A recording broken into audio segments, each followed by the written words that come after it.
everybody, how we all doing? So this is it, 2014, and we're back with Smallville Harbinger Chapter 2. Oh, good lord, how we doing? Hope we're having a good weekend. We are, aren't we? So what is the date today? Sorry, I completely forgot. It is the 12th of January 2014, so there we go. Got that one out of the way. So anyway, Chapter 2 of Harbinger. Yeah, Zatanna and John Constantine. This is awesome. We're pretty much picking up from where we left off last week's chapter.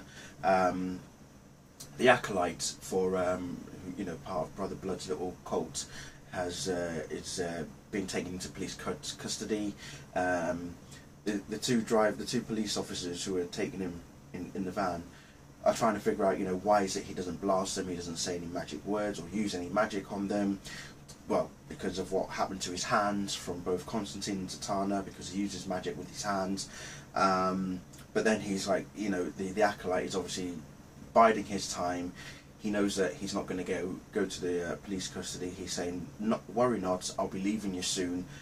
Then all will know what power truly is. And then, true to his word, another bunch of acolytes appear out of nowhere in front of the police van, and well, I should say something happens, and the two police officers meet a very grisly end.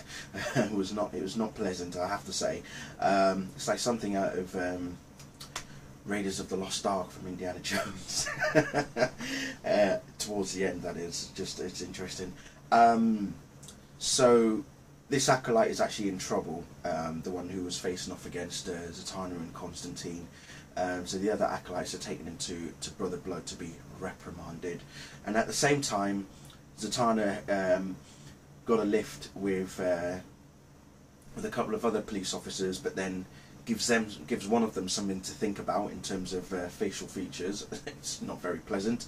Her and Constantine go back to Constantine's flat, and he's actually, something that was stolen from him actually belonged to Zatanna's dad, and because Constantine knows that Zatanna is, cleaning up her dad's mess, and at the same time, he's got a lot of interesting artifacts in his place.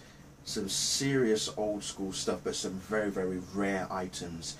I'm not sure if we're actually supposed to know any of these, but some of them do look a bit familiar. There's even a book, there's a sword in there, there's what appears to be a staff of some sort, and some kind of helmet breather thing as well. So, Constantine collects rare items, and sometimes he sells them to highest bidders and such as well. He even talks about the time back at, in Warrior, in the episode Warrior from season 9, and it's very interesting. He said, you can't possibly think that little bugger in Metropolis was the first little bugger to be turned into Warrior Angel from reading a comic book, can you? So I think that's an allusion as such to, obviously, to Shazam. He's no longer called Captain Marvel, unfortunately, so Billy Batson, aka Shazam. Because Warrior pretty much had that same sort of concept about the character in some sense. Kid reads a magic comic book and then suddenly becomes an adult superhero, whereas with Billy Batson, he is gifted the power of Shazam by the wizard, and once he says the word Shazam, boom, he becomes the superhero, otherwise known as the world's mightiest mortal, basically.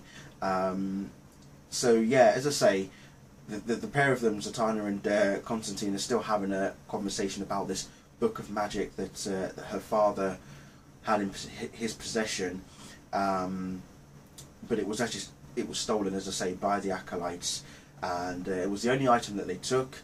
So they decide to investigate further. They go to the derelict place of where the acolyte was staying, and trying to find out, clues and such of the whereabouts of the book. And then they have a bit of an altercation, because there is history between these two, Zatanna and Constantine. And then something extraordinary happens. I just could not believe this. Zatanna pulls out a purple dragon.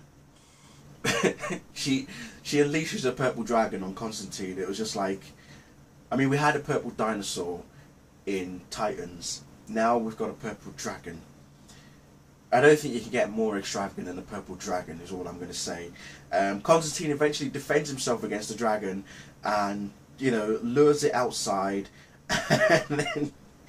and then oh dear, Zatanna's not happy about it. But then they both decide to leave the apartment because, you know, there's no point in taunting each other in that sort of sense. Towards the end, this is where it gets interesting. Toward the end of the chapter, the Acolyte, as I say, is in trouble with Brother Blood, and he meets a very, very fiery end. And what is interesting is that Brother Blood mentions the name of Trigon. Now, for those of you who don't know, Trigon is an evil demon who is actually the father of Raven, who is part of the Teen Titans as well. And what is interesting is that I'm looking at this last picture, and there's a young girl tied up in the background here. Now, I'm not saying that it could be, but maybe it is Raven. I don't know, but she does look. She doesn't look too pleased, and she doesn't look happy with what she's seen as well. She's very scared in some sense, but the fact that Brother Blood mentions Trigon, there's this little girl in the background here as well. As I say, Trigon is the father of Raven as well. So yeah, looks like there's a bigger play here than we thought. So yeah, we'll see how it goes. 2 more chapters to go. Apparently the whole entire story of Harbinger is taking place throughout January. So next week will be chapter 3, and then the week after chapter 4. Then we're back with Olympus. Sorry, not Olympus. Alien, even from chapter 7 onwards.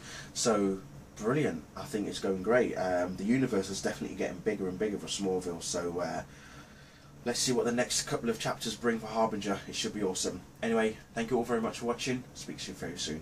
Bye.